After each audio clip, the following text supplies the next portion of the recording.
Hi guys! Today I will be doing a design with me video featuring my new product for my small business. I am designing a social media graphic for my Pinterest and my TikTok account. The promotional design is specifically for my winter themed phone wallpaper sets.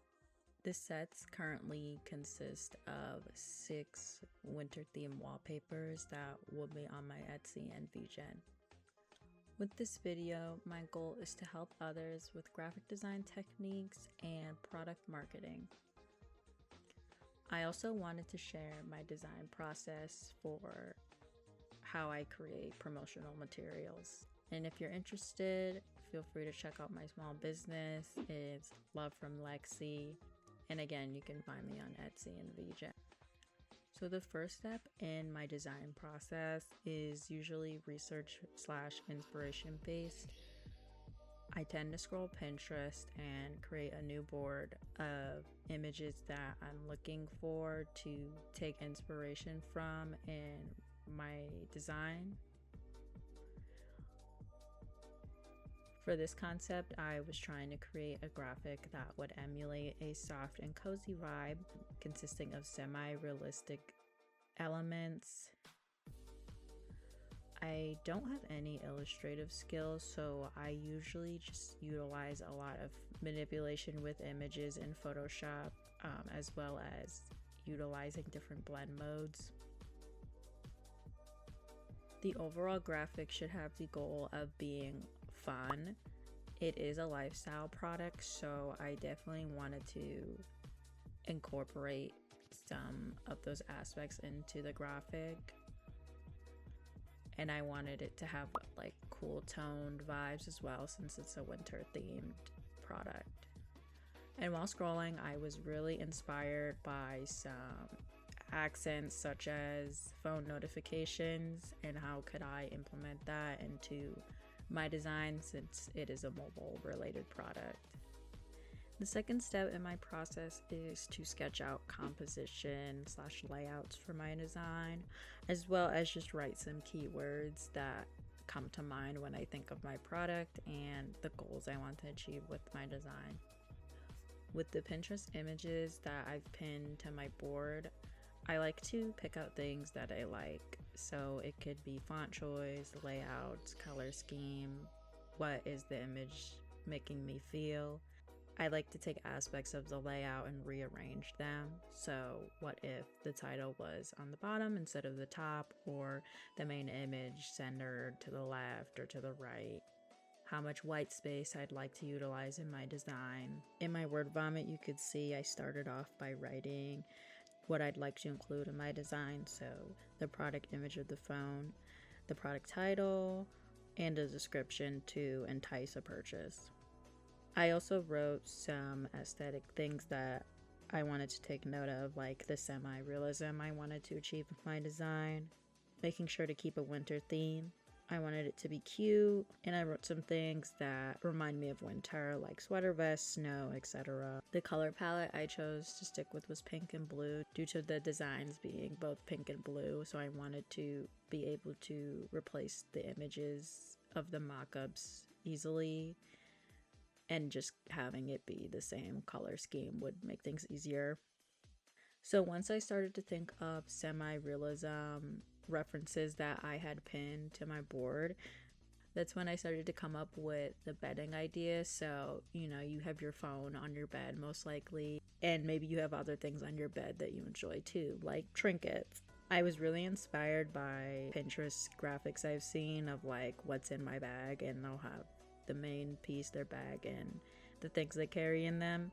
So I thought it would be a nice lifestyle-esque design if I were to include something like that. So as you can see while I'm designing, I put in a lot of like pop culture related things that might connect to the audience that would most likely purchase this product. So there's sanrio characters, or there's kawaii characters littered throughout the photo, and some nice looking makeup products to help curate the aesthetic and the overall feeling I want to convey with the design. And for my layouts, I came to the conclusion of how I wanted the product to be displayed, and also making sure to include my shop watermark. As for some other tools I like to use while I'm designing, I always start with a grid system. You can do this in Photoshop by heading to View, Guide Layout, and altering your margins and rows and columns, your gutter from there. It just helps keep me in line and making sure everything's even.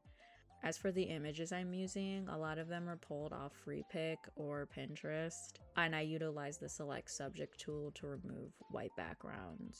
As you'll also see while I'm designing, I'm utilizing a lot of clipping masks, so encompassing photos into the heart necklace, for example, other assets of my design. The keychain on the phone, for example, is me utilizing clipping masks. A lot of drop shadows too, because I wanted to keep things realistic looking, and adjustment layers for fine-tuning colors. And this will definitely come with practice if you're new to designing in Photoshop, but what I really recommend is referencing YouTube videos if you don't know how to do something.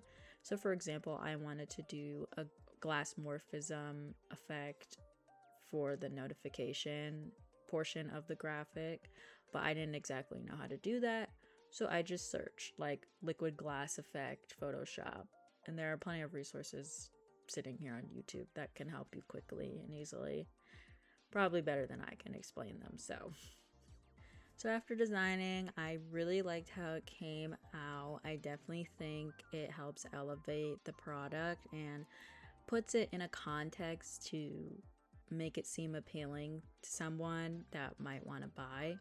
I will put some of my pre-existing product thumbnails up, but I wanted to try something new that would be easier to post on social media, especially platforms like Pinterest that make it seem like the product is in a realistic usage rather than just posting my product thumbnail. Also, to add a bit of context about my small business, Love from Lexi, I started it about a year and a half ago, and I create digital products, and I post them on Etsy and vgen. These products can range from lifestyle products like wallpaper themes to branding assets. So I do a lot of Canva templates for streamer schedules, for example, that you could find on my page. Specifically on vgen, it's more commission oriented, so I tend to get people who are looking for logos or their own custom versions of my products that are already existing in my shop. So that's really all from me today. Thank you for watching. I'll let the rest of the design process play. But as always, if you have any questions, feel free to comment down below in the comment section. Thanks, bye.